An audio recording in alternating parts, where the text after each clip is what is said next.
하나님의 말씀 요한복음 12장이지요. 12장 20절 말씀.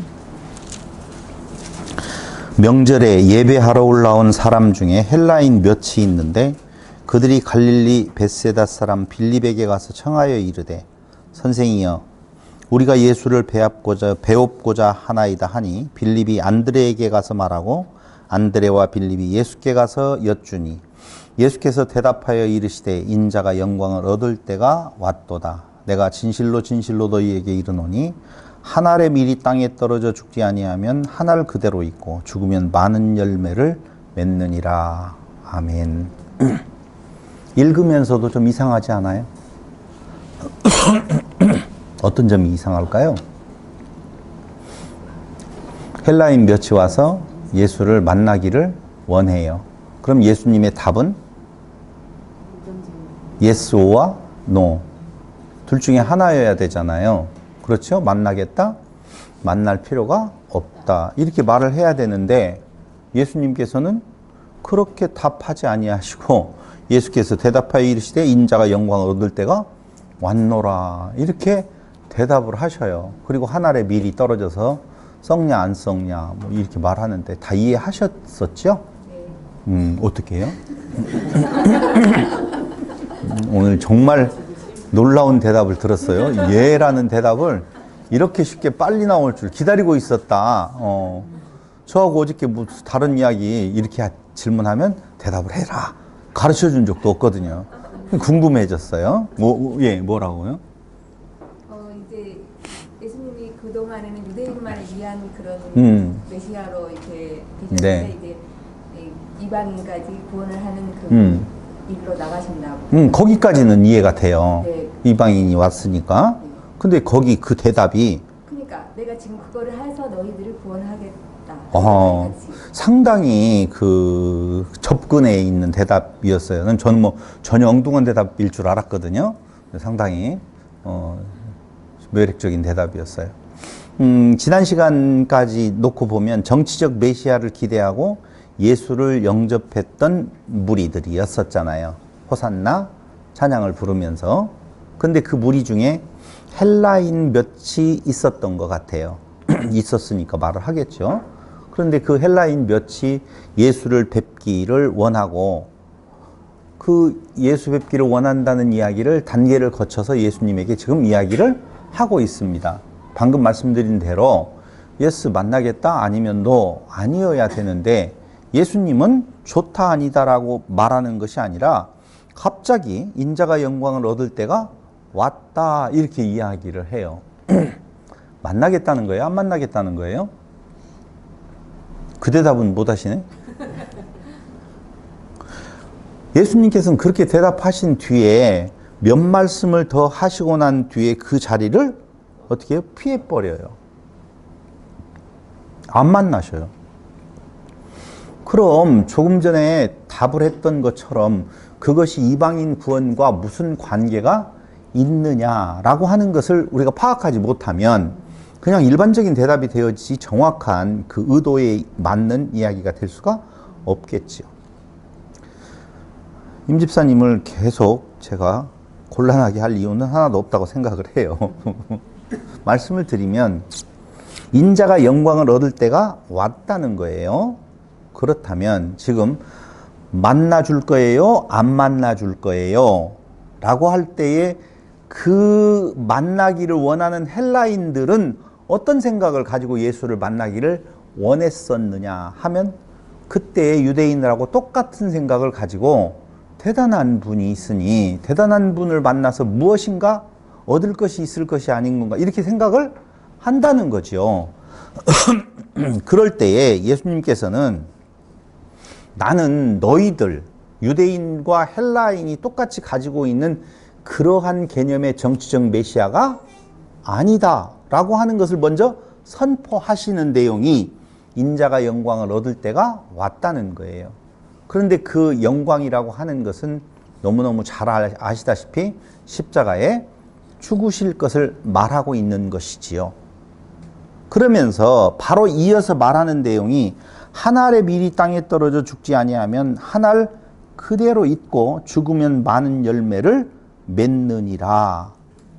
이렇게 이어서 말씀하시는 내용이 무슨 말이냐면 이런 거예요. 나를 보고 싶다고? 나를 섬긴다고? 그러면 나를 따라와, 이 말이에요. 잠깐만요. 예수님을 보고 싶고 만나고 싶고 섬긴다라고 하는 마음을 가지고 있어요. 너희가 진정으로 그 마음을 가지고 있다면, 그런데 그 마음의 바탕에는 정치적 메시아가 깔려 있단 말이에요.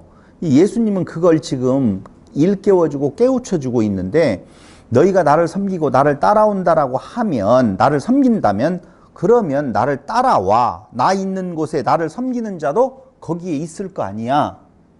그 말이죠. 나를 만나고 싶어? 그럼 나를 따라와. 나 있는 곳에 나를 섬기려고 하는 자도 같이 있을 거 아니야. 그 말은 너희가 생각하는 그런 메시아? 아니다라고 하는 것을 지금 역설적으로 말을 해주면서, 그곳은 자기의 생명을 미워하는 자리야 라고 12장 25절 보세요. 자기의 생명을 사랑하는 자는 잃어버릴 것이요, 이 세상에서 자기의 생명을 미워하는 자는 영생하도록 보전하리라. 그러니까 그 자리는 자기의 생명을 미워하는 자가 가는 자리다, 그 말이죠.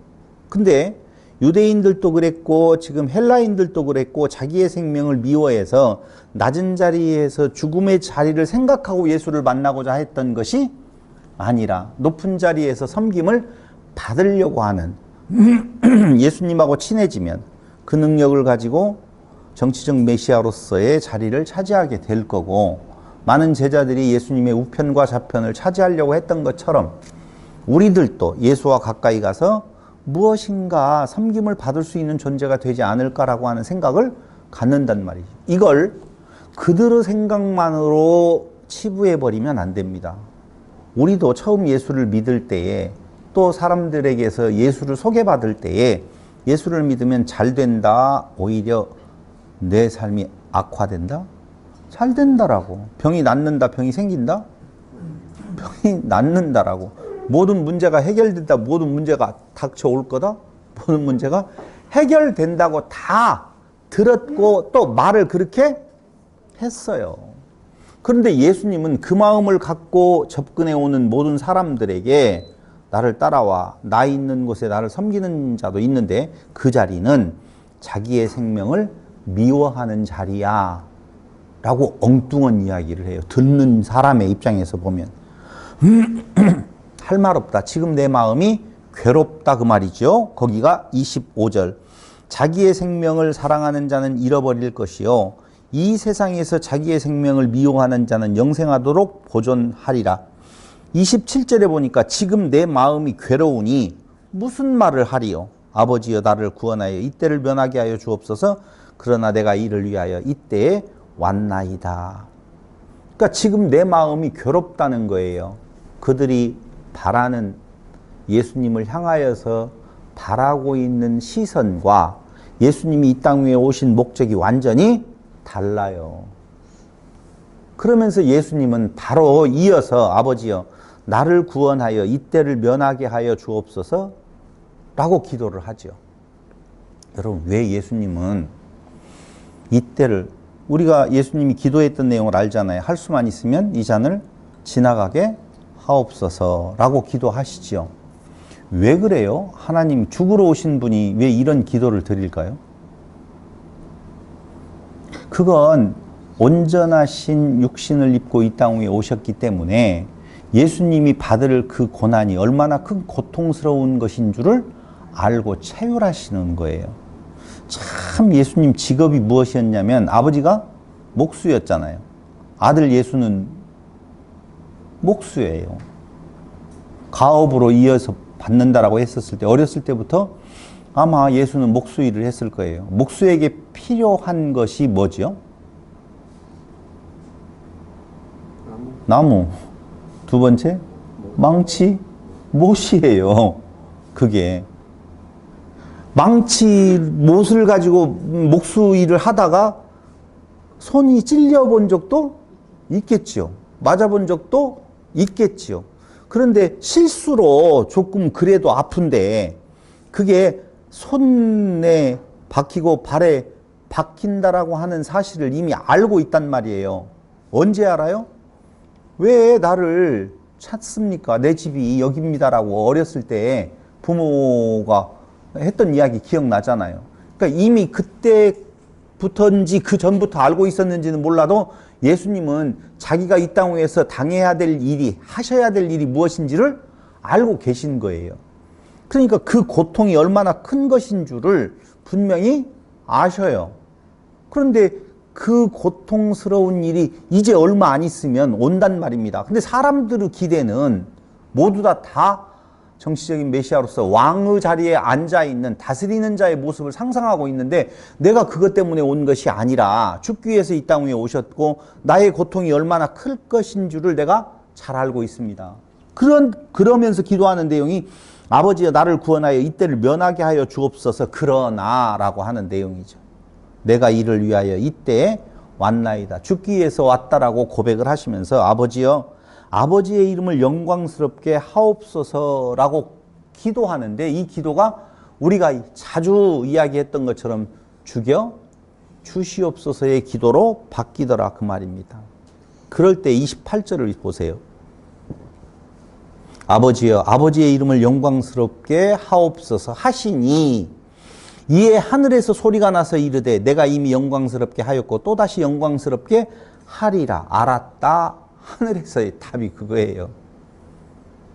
죽여주마 그 말이거든요. 근데 예수님께서 그걸 몰랐기 때문에 그 기도를 드리냐 그게 아니고 모여있는 사람들을 위하여서 모여있는 사람들에게 알려주기 위하여서 지금 예수님께서는 이 고백을 했고 그 응답을 듣는 것이라고 말하고 있는 것입니다. 내가 아닌 너희를 위한 소리다. 그럼 이 소리를 들었었을 때에 그 당시의 사람들의 마음과 그리고 그 뒤에 이제 예수님이 죽으시고 다시 부활하시고 승천하신 뒤의 사람들이 그때 그 사건을 바라보는 것은 굉장히 다르게 느껴졌 것이다 그 말입니다. 죽으심 앞에 무기력하게 십자가 앞에서 무기력하게 죽으시는 그 예수님을 보고 누가 믿고 싶은 사람이 어디가 있겠어요? 없죠.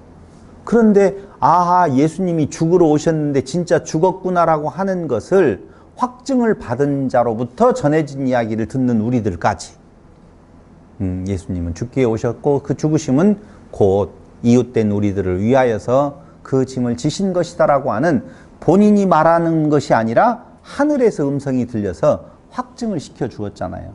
그러므로 예수님의 죽으심은 힘이 없어서 무기력하게 죽어간 것이 아니라 결국은 자기의 백성들을 위하여서 그가 그 십자가를 지셨다라고 하는 사실을 확증해 주고 있는 현장을 우리는 지금 같이 보고 있는 겁니다.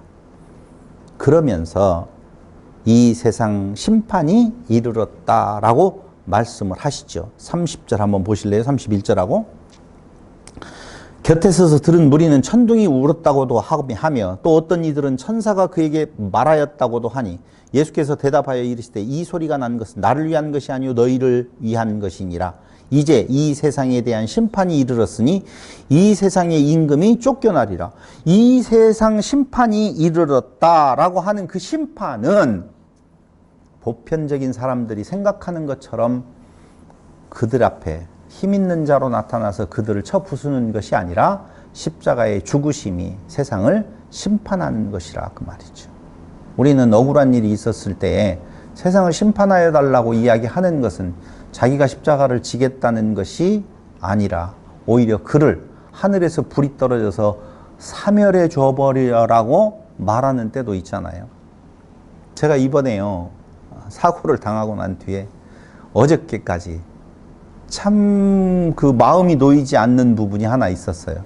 그게 뭐냐면 누구 잘못이냐, 도대체 누가 신호위반을 한 거냐라고 하는 거거든요. 근데 일주일 동안 아무런 연락이 없는 거예요. 경찰로부터 부르지도 않고 그냥 진술서 하나만 써서 보내라고 그렇게 진술서를 써 보냈어요. 근데 마지막 날이 이제 퇴원을 하려고 어저께 퇴원을 하려고 하는데 누구 잘못이냐 이거죠. 만약에 제 잘못이면 제가 지금 추가적으로 된 금액 120만 원까지 밖에는 자손에 대해서는 보상이 안 된대요. 자기 잘못이 있을 경우에는. 그런데 한 170만 원 정도 나왔나요? 그래 50만 원을 더 내고 나가야 된대요. 근데 내가 잘못으로 떨어지면 그건 제 부담이고 앞으로 치료를 받는다라고 할 때도 계속적으로 제 부담을 해야 된다는 것이죠. 상대방 것은 다 어떻게 해주라도. 그래서 영 마음이 찝찝해요. 그래서 퇴원을 하려고 하는데 누구 잘못입니까? 라고 물어봤어요. 그랬더니 신호위반으로 확인됩니다. 금일. 피의자 조사가 있습니다. 꼭 저 같잖아요. 제가 물어봤는데 신호위반으로 확인됩니다. 그러니까 난 난 줄 알았어요. 마지막 치료를 받으러 내려가면서 저거 왜 그랬지? 라고 생각을 하고 아들한테 전화를 해가지고 야 내가 잘못한 것 같다. 난 도저히 기억이 잘 안 나는데 그랬더니 그 내용을 아들이 보고는 그쪽 잘못인데요? 그래요. 해석이. 저보다 머리가 좀 커서 더 영리한 것 같아요. 왜 그렇게 해석을 하냐? 그랬더니 아니 거기에 보면 신호위반으로 확인됩니다. 라고 내가 물었으니까 그건 누구 잘못인지 모른다고 치더라도 피의자 조사가 오늘 있을 예정이다. 그러면 아버지가 피의자라면 이미 연락이 와서 몇 시까지 경찰로 나오라고 했을 거 아닙니까? 근데 그런 거 받았어요? 안 받았어요? 안 받았는데? 그럼 그쪽이 피의자네요. 라고 하는, 물어봐요. 문자로. 그 문자로라도 전화를 안 받으면 문자로 누가 피의자입니까? 제가 피의자입니까? 라고 물어보래요. 그게 안 되더라고. 그게 뭔 말인지 알죠? 병원에 안 가고 그러는 이유가 암입니다. 이 말 들을까봐 안 가는 경우처럼 그게 그 문제. 그래서 아들의 말을 듣고 힘을 얻어서 제가 피의자인 건 아니지요. 피의자하고 피해자를 아시지요? 범인은 피의자고 범인이 아닌 사람 피해자고. 제가 피의자인 건 아니지요? 그랬더니 예 상대방입니다. 이렇게 문자가 오고 난 뒤에 왜 그렇게 가벼워지는지 모르겠어요. 갑자기 병이 다 나온 것 같네. 제가 말하려고 하는 건 그게 아니고 그런 뒤에 가만히 생각을 해보니까 그 여자분은 얼마나 고통스러울까. 자기가 일부러 그러려고 한 것도 아니잖아요. 신호를 위반하기는 했어도. 그 입장에서 생각을 해보니까 그분도 나는 지금 잘못이 없는데도 이렇게 쫄았는데 그 사람은 잘못이 있는 걸 본인이 알 거 아니에요. 얼마나 쫄까 그 마음이라고 하는 생각이 들어가는데 우리는 우리 입장에서 그러니까 그게 이제 아모스서를 이번 주 토요일 날 공부를 하면 알아요. 오늘 또 결국은 요한복음에서 강조하고 있는 내용이 여러분 요한복음에서 사랑이라고 하는 단어가 한 몇 번 정도 나올 것 같아요? 안 세봤으니까 모르잖아요. 저는 조사해 왔으니까 알 거 아니에요. 쉬운 7번 나와요. 근데 공관복음 3개의 복음서에는 40번 나오거든요. 그러니까 사랑이라고 하는 단어가 요한복음의 큰 주제라고 하는 내용으로 본다면 도대체 그 사랑이 무엇이냐라고 하는 거예요. 예수님은 왜 우리를 사랑하셨는 건가? 왜 우리를 사랑하셨어요? 네? 하나니까? 우리에게 비쳤어요. 우리에게 비쳤다고요. 성경이 말하고 있는 다른 빛은 지지 말고 사랑의 빛만 져라라고 이야기를 하잖아요.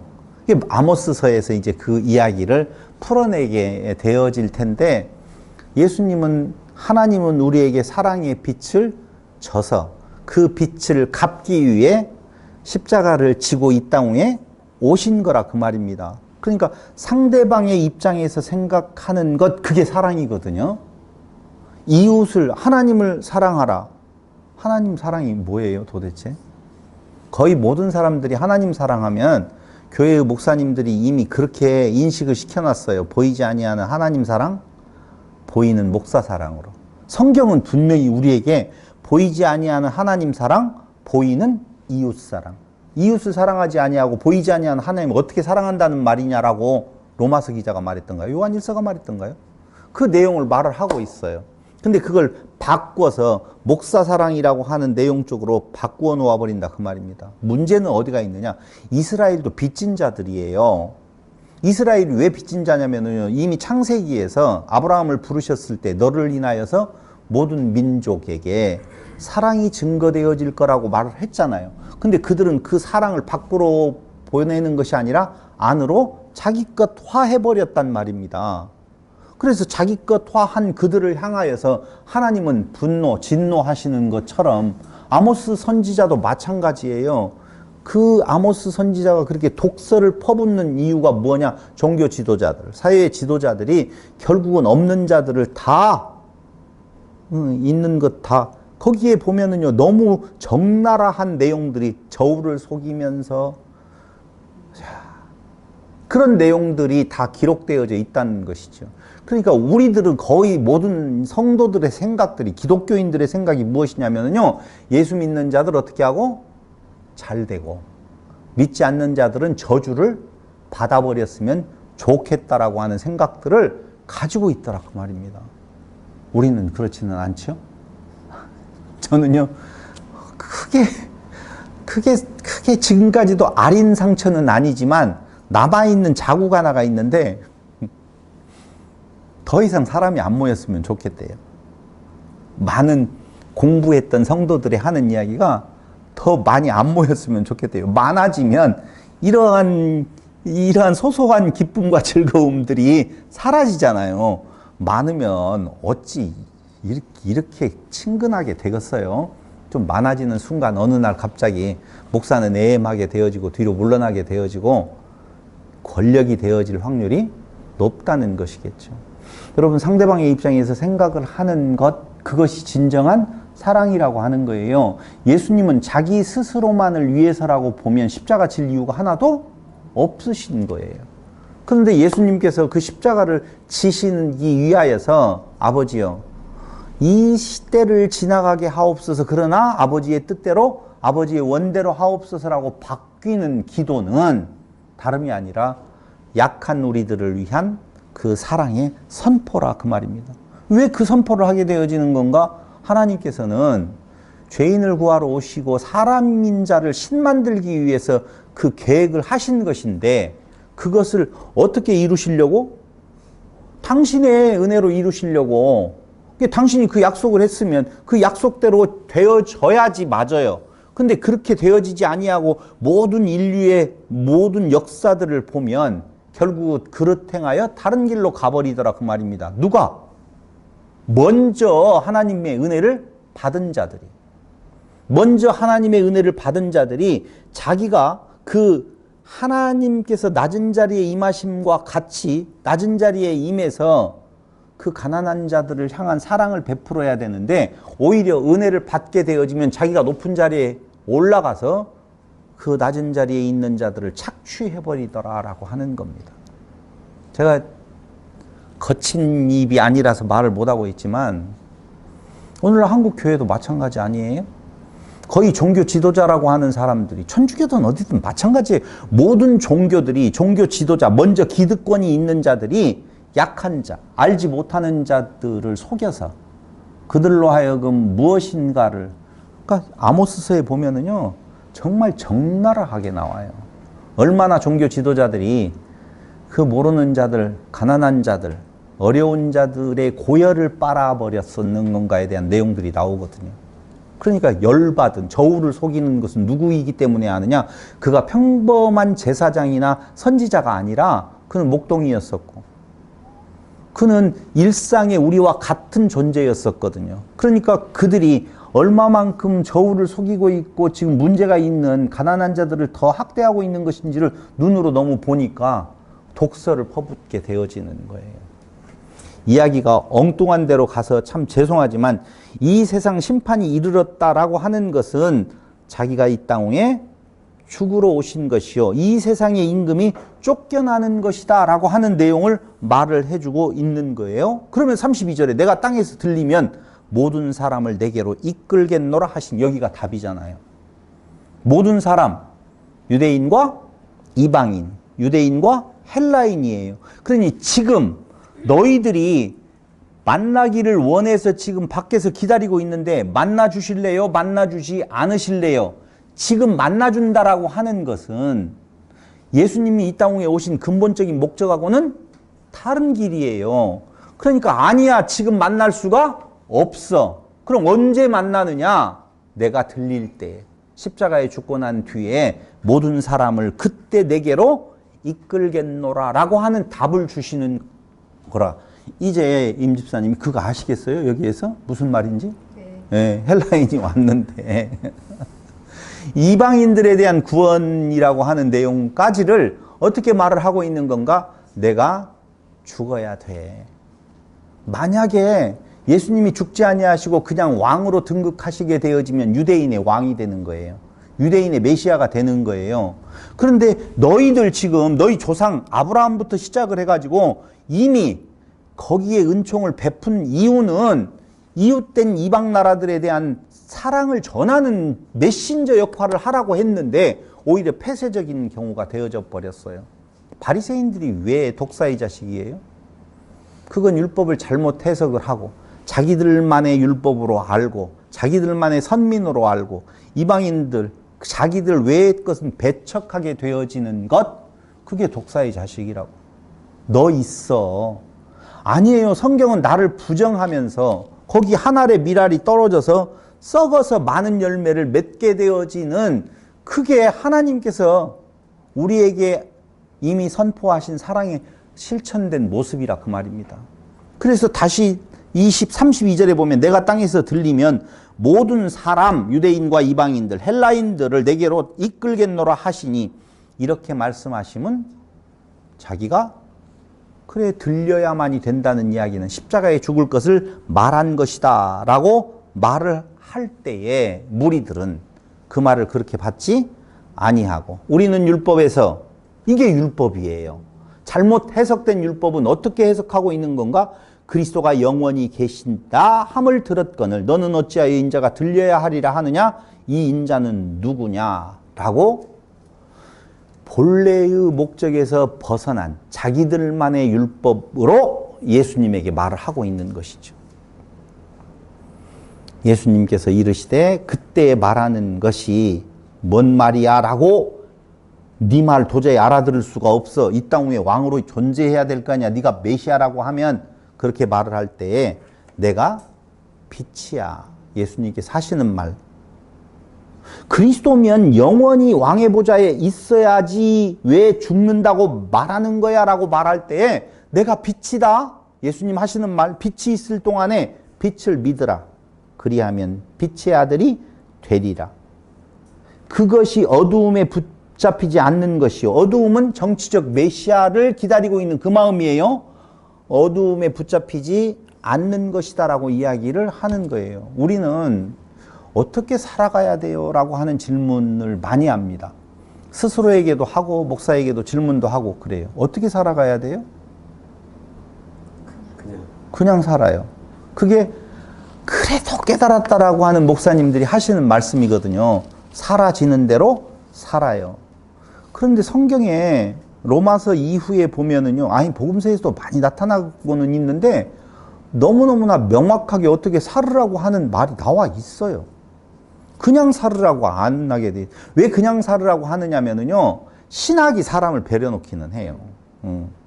하나님이 다 하게 하신다. 하나님이 다 하신다. 그런데 내가 무슨 일을 한다는 말은 그것이 잘못된 것이다라고 자꾸자꾸 신학적으로 논리를 이야기를 하는 거거든요.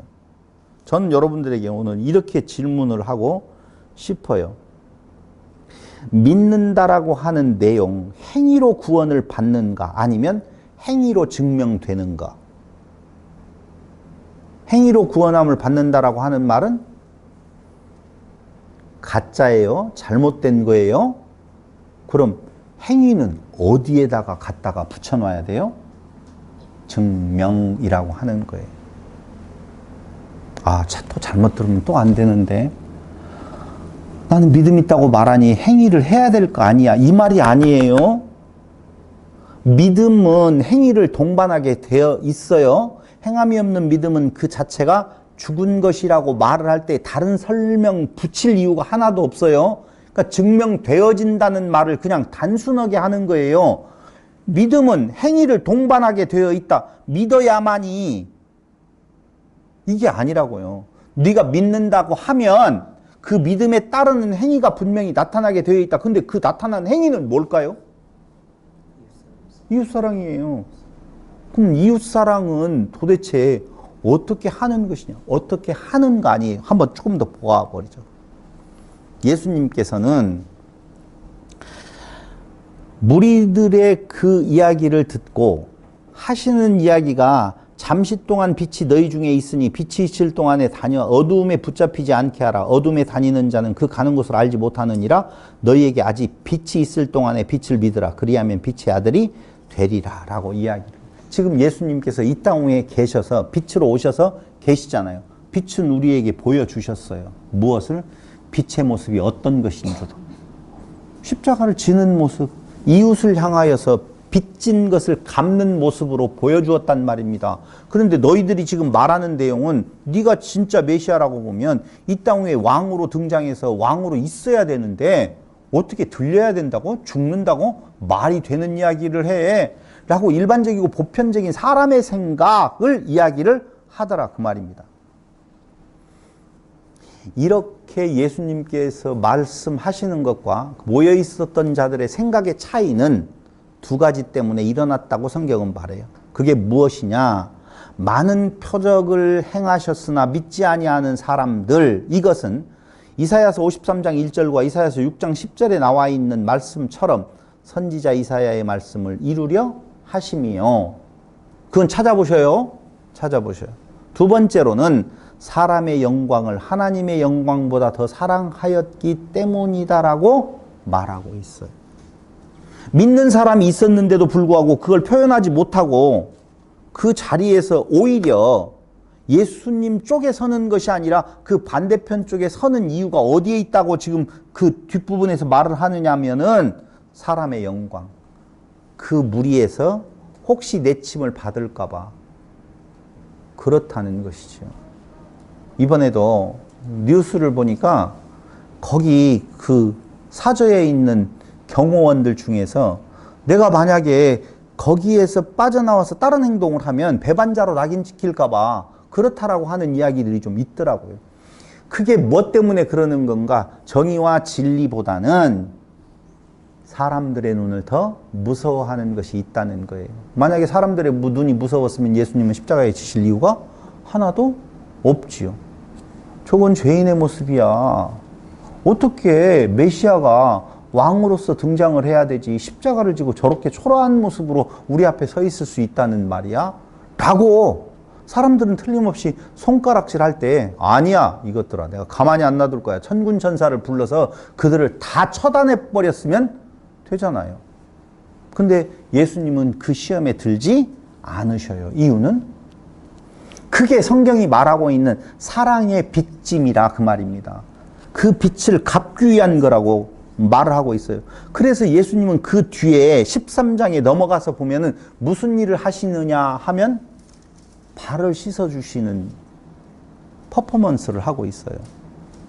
그게 많은 사람들이 메시아라고 하면은 섬김을 받는 존재로 알고 있는데 내가 이 땅에 온 것은 섬김을 받으려 함이 아니라 섬기려 하고 내 목숨을 주려고 왔다라고 이야기를 하고 있단 말입니다. 그러니까 예수님이 발 씻겨주는 그 모습은 무엇이냐? 다른 거 아니에요. 이웃사랑에 대한 모습을 보여주는 것이라고 그런 거죠. 우리는 예수를 믿으면서 존경받기를 원해요? 아니면 내가 섬기기를 원해요? 섬김 받기를 원해요? 섬기기를 원해요? 그건 말할 것도 없어요. 다 섬기기를 원한다라고 말은 하는데 실질적인 내용에 들어가서 보면은 다 나를 좀 어떻게 해달라는 거예요. 내 지금 상황을 좀 바꿔달라는 거예요. 그래서 바울도 상황을 바꿔달라고 기도하는데 내 받은 은혜가 족하다라고 말을 듣는다는 말이에요. 얼마나 많은 핍박을 받았겠어요. 네 꼬락선이나 너나 좀 잘 낫고 이야기를 해 라고 한단 말입니다. 사람들이 안 그래요? 누가 우리가 뭔가를 이야기하면 너나 잘하세요. 예수 믿으면 부자 된다. 너나 부자 되고 너 나보다 돈 많아? 그래서 사람의 영광을 하나님의 영광보다 더 사랑하였기 때문에 예수님은 그 자리에서 어떻게 해요? 오히려 배척당하고 숨어버리시더라 그 말입니다. 숨어버리는 이유 한 가지가 있어요. 때를 맞추시는 것도 되어지죠. 왕으로서 추대하려고 할 때 그게 아니다라고 하는 것을 역설적으로 드러내고 있는 모습을 보여주고 있는 것입니다. 그래서 지금은 헬라인들을 만날 때가 아니다. 나는 빛으로 세상에 왔다. 나는 세상을 구원하러 왔다. 그 세상은 어떤 세상을 말하느냐? 성경에 정확하게 헬라어로 보면 코스모스예요. 우리는요, 예수님께서 이 땅 위에서 구원하시는 자를 누구라고 생각하세요? 택한 자 아니면 모든 세상 사람? 이거 머리 아파요, 이제 지금부터.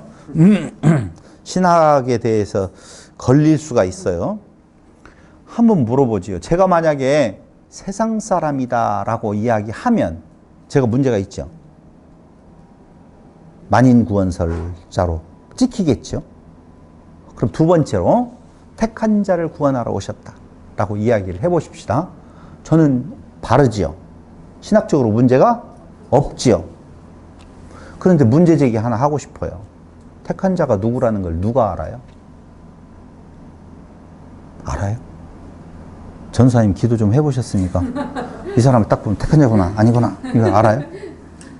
모르겠어요? 그럼 택한 자를 정의 내리는 것이 무엇이냐? 교회의 일원이겠죠. 그럴 거 아니에요. 지금 교회 일원된 자는 택한 자요. 그 밖에 우리를 향하여서 칼날을 들이대고 있고 뭔가 배척하는 모습을 보이면 그는 택한 자가 아니라고 말할 거 아니에요. 그러니까 제가 뭐라고 안 했어요. 알 수가 없잖아요. 분명히 이스라엘은 자기들이 택한 백성이라고 해서 이웃들을, 이방인들을 배척해버렸잖아요. 하나님의 뜻은 거기로부터 시작되어진 복음이 바깥으로 흘러나가기를 원했잖아요. 그러니까 내가 때를 얻든지 못 얻든지 복음을 전하는 대상은 이 안에 내부적인 사람이 아니라 밖에 있는 사람들일 거 아니에요. 그런데 우리는 신학적으로 딱 정리를 해버려요. 예수님이 이 땅에 오신 것은 만인 구원이 아니라 택한 백성을 구원하러 오셨다라고 이야기를 하면서 결계를 쳐버려요. 펜스를 쳐버려요. 들어오지 마. 우리밖에 없어. 라고 하는 쪽으로. 말씀을 잘 깨달았다라고 하는 자들의 문제점이 어디가 있냐면요. 거기는 바르고 그 바깥은 잘못된 거라고 해서 비판의 대상으로 삼는다라고 하는 거예요. 우리로 하여금 먼저 복음을 전하게 한 것, 접하게 한 것은, 우리로 먼저 믿게 한 것은 무엇 때문에요?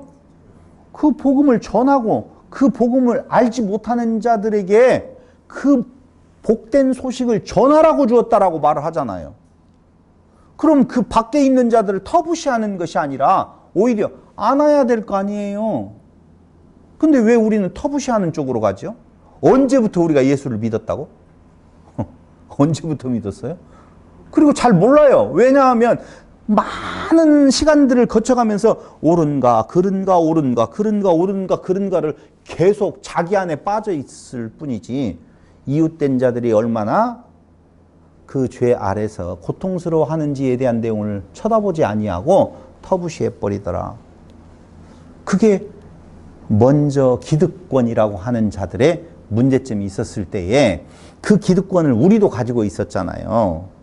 그런데 예수님께서는 이 땅 위에 오셔서 자기의 그 기득권을 다 내려놓고 사랑의 빚진 자로서 자기가 십자가의 지심으로 말미암아 나는 이 땅을 심판하러 오신 것이 아니라 무엇하러 왔다? 구원하러 왔다. 그런데 그 심판은 언제 이루어지는 건가? 이 말, 예수님께서 하신 말이 마지막 때에는 심판을 하시겠다라고 그 뒤에 바로 나오잖아요. 뒤에 보세요. 나는 세상을 구원하러 왔다. 이것이 아버지의 뜻이다 라고 이야기를 하고 있어요. 12장 47절 보세요. 사람이 내 말을 듣고 지키지 아니할지라도 내가 그를 심판하지 아니하노라. 내가 온 것은 세상을 심판하려 함이 아니요 세상을 구원하려 함이로다. 누가복음 19장 10절 보세요.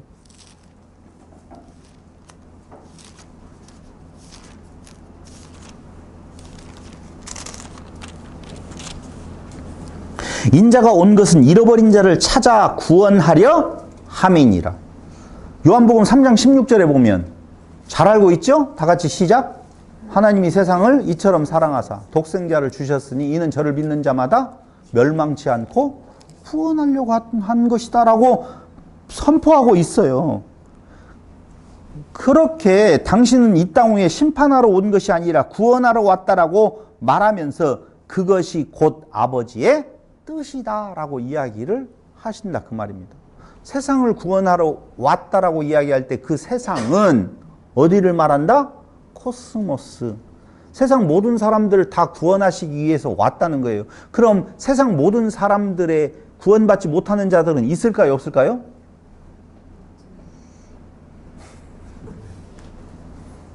죄송해요. 헷갈리게 해서. 아니, 심판이 있다고 말하잖아요. 바로 그 뒤에 이어서. 말씀이 심판한다고 그러잖아요. 그럼 그 말씀은 도대체 무엇을 말하고 그 말씀이 어떻게 심판하신 건가? 한번 조금만 보자고요. 그러면서 12장 44절로 45절에 보니까 예수께서 애처 이르시되 나를 믿는 자는 나를 믿는 것이 아니요 나를 보내신 이를 믿는 것이며 나를 보는 자는 나를 보내신 이를 보는 것이니라. 이게 이런 거예요. 나를 믿는 것, 보는 것은 아버지를 믿는 것이요 아버지를 보는 것이다라고 말하면서 내가 빛으로 온 것은 나를 믿는 자로 어둠에 거하지 않게 하려 함이다. 심판은 언제 이루어지느냐 하면은 마지막 날 그때 예수님의 하신 그 말이 심판할 거야. 예수님은 무슨 말을 하셨어요? 그걸 예수님께서는 바로 이어서 하나님의 명령이요 그것은 영생이라고 이야기를 하시는데 도대체 예수님께서 하신 말씀 어디에 뭐라고 되어 있을까요? 너무 어렵지 않아요. 우리는 너무 많이 들었어요. 그걸. 그런데도 신학이라고 하는 이름 아래 다른 것이 더 귀중한 것. 보세요. 하나님을 잘 섬긴다. 일단 교회 잘 나온다. 하나님 잘 섬기는 거죠? 하나님을 잘 섬기면서 교회 안 나오는 건 잘 섬기는 거예요? 안 섬기는 거예요? 오늘 안 나온 사람들 어떡하냐? 두 번째, 11조 잘 낸다. 잘 섬기는 거예요? 안 섬기는 거예요? 이스라엘 백성들로 놓고 보면 잘 섬기는 것이 당연히 율법을 잘 지키는 거 아니겠어요? 세 번째, 교회에서 봉사 잘한다. 하나님 사랑. 맞죠? 그걸 조금만 바꾸면 목사, 가르치는 자와 좋은 걸 같이 하라. 아멘. 그렇게 비웃으면 어떻게 돼요? 고마워요. 비웃어 줘서. 오늘 요한복음 13장 35절에서는 그 뒤에 나오는 구절이에요. 우리가 다음 주에 볼 건데요. 13장 35절을 한번 보시면 너희가 서로 사랑하면 이로써 모든 사람이 너희가 내 제자인 줄 알리라. 34절에 새 계명을 너희에게 주노니 서로 사랑하라. 내가 너희를 사랑한 것 같이 너희도 서로 사랑하라. 그 말이에요. 다른 거 없어요. 예수님께서 이 땅에 오셔서 율법의 모든 것은 다 하나님 사랑, 이웃 사랑이잖아요.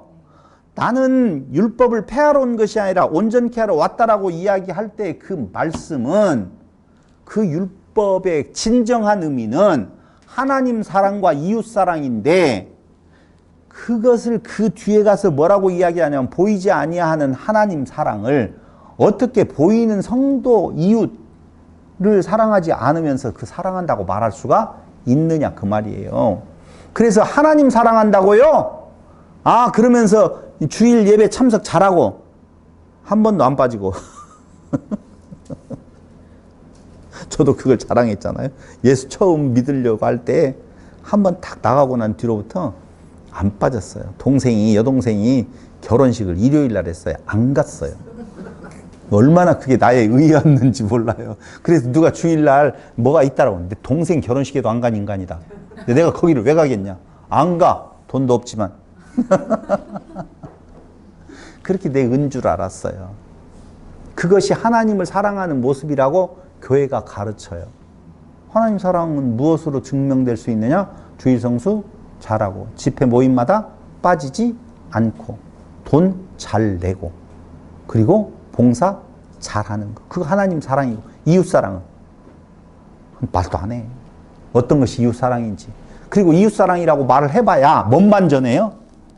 다 같이 시작. 예수만 증거하는 것을 이웃 사랑의 모습으로 바꿔서 말한다 그 말입니다.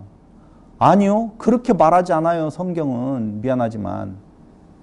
옆에 굶주린 자가 있고 형제가 굶주리고 있고 힘들어하고 아파하고 있는데 그냥 먹어라, 입어라, 좋아져라. 형제가 입원해 있는데 안 쳐다오고 말이야. 이렇게 이야기를 하면 미안해요. 농담을 그렇게 하면 안 되는데 아, 괜히 얼굴 빨개지네. 아, 이런 거 진짜 원하는 거 아니에요. 오해하진 않았으면 좋겠어요. 요한일서 3장 한번 보세요. 요한일서 너무 정확하게 말하고 있어요. 요한일서 3장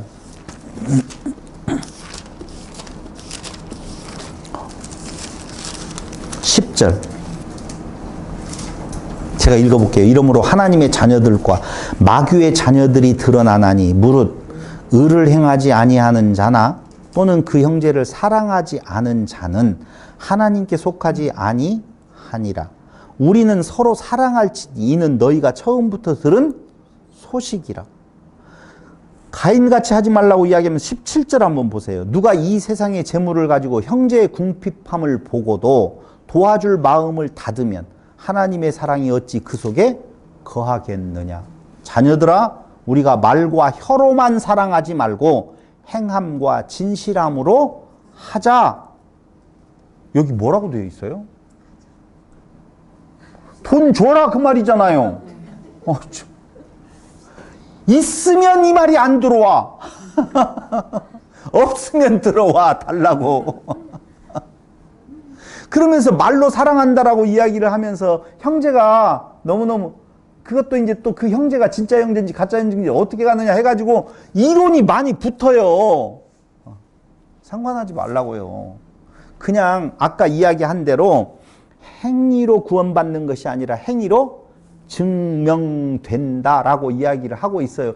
그것을 해야만이 구원받는다는 것이 아니라 진짜 그 하나님의 무조건적인 사랑, 빚진 그것을 갚아주신 십자가의 사랑이 내 안에 있다면 어떻게 이웃의 아픔을 그냥 넘어갈 수가 있겠느냐라고 하는 거예요.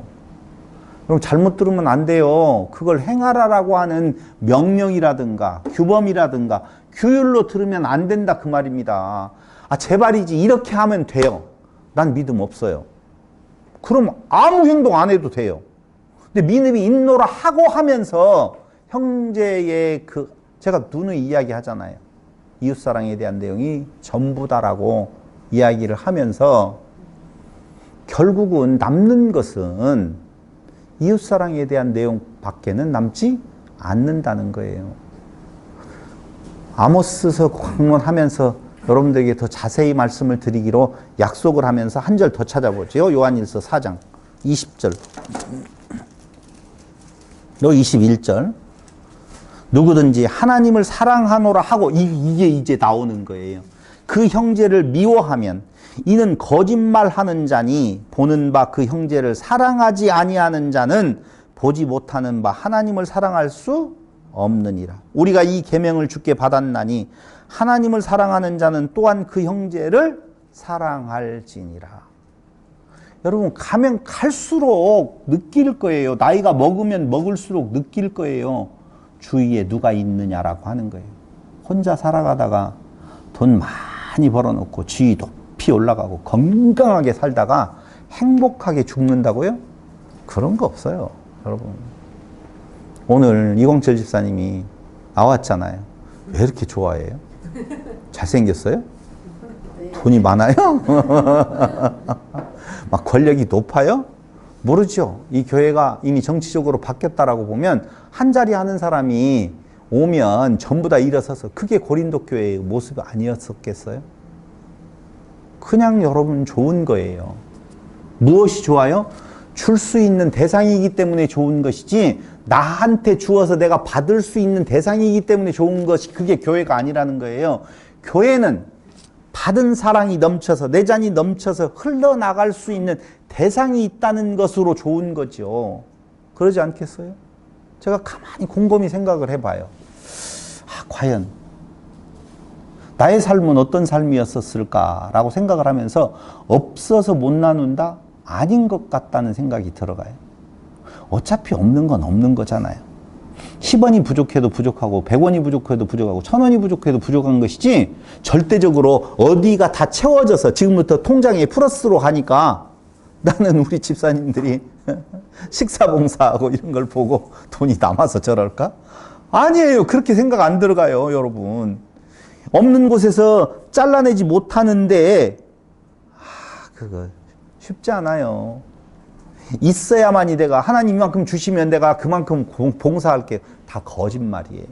있고 없고의 문제가 아니라 결국은 내가 받은 사랑이 무조건적인 하나님의 절대적 사랑이라고 확신하고 느끼신다라고 보면 그가 사랑하는 그 이웃에 대한 지체들에 대한 내용이 어찌 안타깝게 느껴지지 않겠느냐. 물론 거기에는 바른 복음을 듣지 못하여서 거짓 것에 속아서 헤매고 있는 그 자에게 바른 복음을 전하는 것도 있지만 우리에게 가진 하나님이 허락해 주신 그 안에서의 같은 은사를 나누는 것, 그것이 오늘 요한 1서에서 말하고 있는 하나님의 사랑, 이웃을 사랑하라고 하는 것에 대한 진정성 있는 의미다 그 말입니다.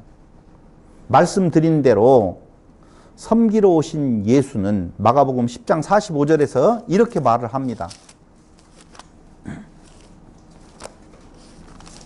마가복음 10장 45절 아주 중요한 말씀이죠.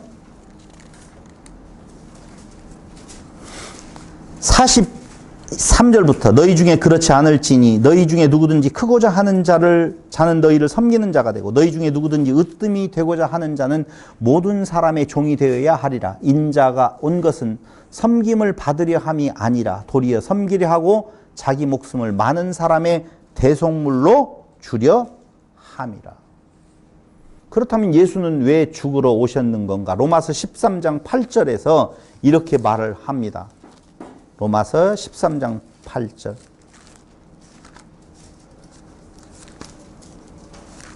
누가 큰 소리로 읽으면 안 되겠네요. 녹음을 하기 위해서 제가 읽겠습니다. 8절. 피차 사랑의 빛 외에는 아무에게든지 아무 빛도 지지 말라. 남을 사랑하는 자는 율법을 다 이루었느니라. 그게 율법의 완성하러 오신 예수님의 모습을 지금 선포해주고 있는 거예요. 사랑의 빛 갚으러 이 땅 위에 오셨어요. 그 빛이 바로 무엇이냐? 우리는 창세기에서 찾을 수가 있는데 아담에게 약속한 것이 있어요. 아브라함을 불러서 약속한 것이 12장 3절에 있어요. 그들은 그것을 그 사랑을 받아서 사랑을 전하는 자가 되는 것이 아니라 그 민족은 자기 안에 가두어 버리고 기득권을 가지고 오히려 내 밖에 있는 자들을 다 정죄해버리고 말더라 그 말입니다. 오늘 교회는 딱 한 가지밖에 없습니다. 사랑에 비친 예수님께서 우리에게 그 사랑을 전달해 주셨습니다. 자격이 있어서 그런 거 아니에요. 사랑의 그 빛을 우리가 갚음을 받았다면 우리는 사랑의 또 다른 빚진 자가 되어서 내게 있는 것인데 상대방에게 없는 나의 이웃을 향하여서 오늘 하나님께서 주신 은사를 시행하는 것, 그것이 오늘 교회의 참 모습이라 그 말입니다. 그래서 예수님은 이 땅 위에 정치적인 왕으로 다스리는 자로 이 땅 위에 오신 것이 아니라 섬기려 하고 대속물로 주로 오셨다라고 하는 것을 그 뒤에 13장에서 제자들의 발을 씻겨주시는 것으로 직접적으로 보여주시고 있다는 것입니다. 오늘 수원평안교회가 진정으로 하늘로부터 오는 평안을 누린다라고 하는 것은 누구를 사랑하는 것?